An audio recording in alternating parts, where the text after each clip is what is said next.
In the words of Yesom Wiki, if he didn't day, he didn't day. He never.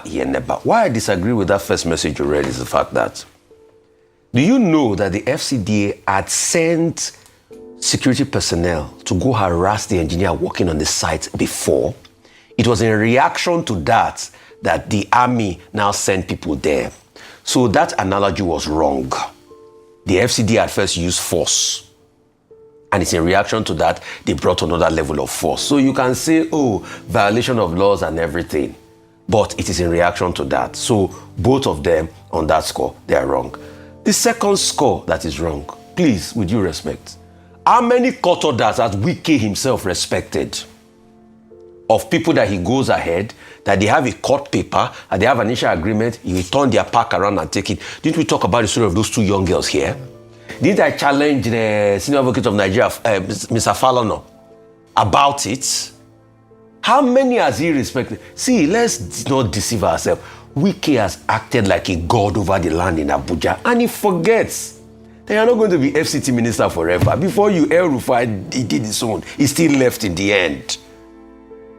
Why yo? Meaning?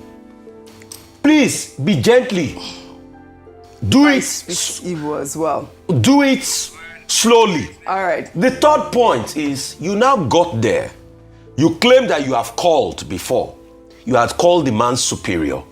Why was that the show? It's because you wanted to intimidate him. But the man refused to be cowed. Yerima refused to be cowed. And please, those that are trying to skew narrative, Yerima didn't insult the minister. All right. All he said is, stood his ground. How can you call somebody a fool and you expect him not to talk? The next thing, you are a boy. Just like one minister was calling me a boy the other day, small boy. The next thing, I was already after I finished school before. Is that the bone of contention? All right. Please, like I said, the Hadiza Bala Usman's index should be released to the public so that we even have a ministerial code and screening. All right. We can't just have all sorts of things happen like this now. Rufai. All right. So some people have described this show of, I don't know what to call it. I'm trying to remove the word show of shame, but I don't think there's anything more elevated, anything better to call it. Yes. It's a show of shame, and it's quite unfortunate that this has happened, but it gives us an opportunity to see what happens. This is impunity versus impunity, because if you look at it objectively, both sides, and as reflected by the tweets or the ex-posts you read out, are, they come under questioning. Number one is that when you speak to many quarters, this issue could have been resolved amicably without this show of shame and show of force and show of whose power is higher than the other power. What were the options available to the FCT minister? On arriving there, the easiest thing is that when matters like this happen, you go to court. As they always ask, that this could have been resolved using, and this is where we talk about the respect of the rule of law.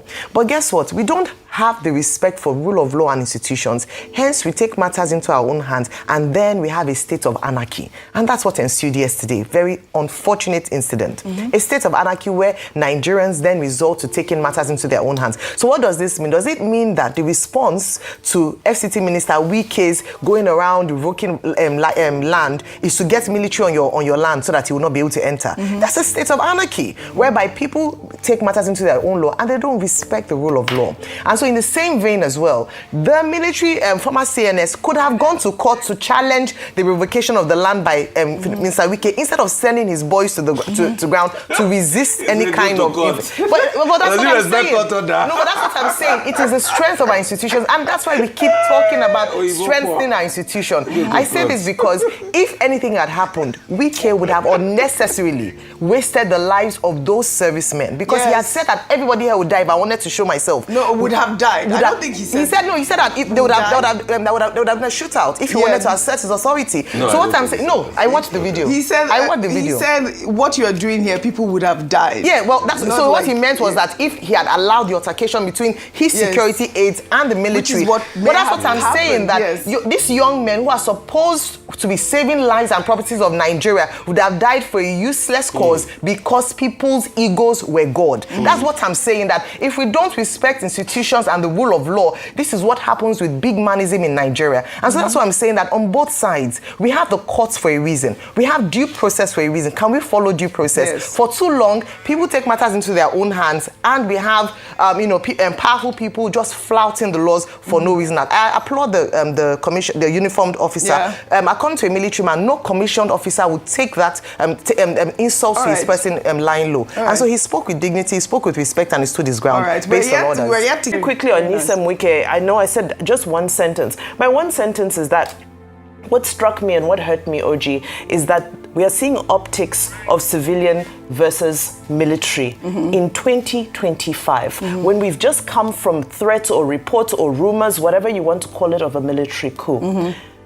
The soldiers should be on the war front because we're currently in a national security crisis. Very well So said. for me, it's unfortunate. Yes, a response to a mistake can also be a mistake. Yeah. Nobody was right in that scenario. However, the optics of seeing soldiers confronting, public officials, it's not a good look while we're trying to tell the world that we're committed to the fight against insurgency. Yeah, I agree.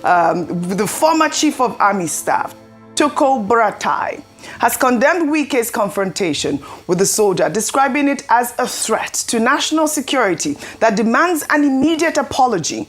In a strongly worded release, the former army chief said Wike's public disparagement of the uniformed officer transcends mere misconduct and represent a probable threat to institutional integrity. Well, let's take that statement right now. Can we pull up that statement? It says, a minister's verbal assault on a military officer in uniform is an act of profound indiscipline that strikes at the core of our nation's command and control structure. It deliberately undermines the chain of command, disrespects the authority of the commander-in-chief, and grievously wounds the morale of every individual who serves under the Nigerian flag.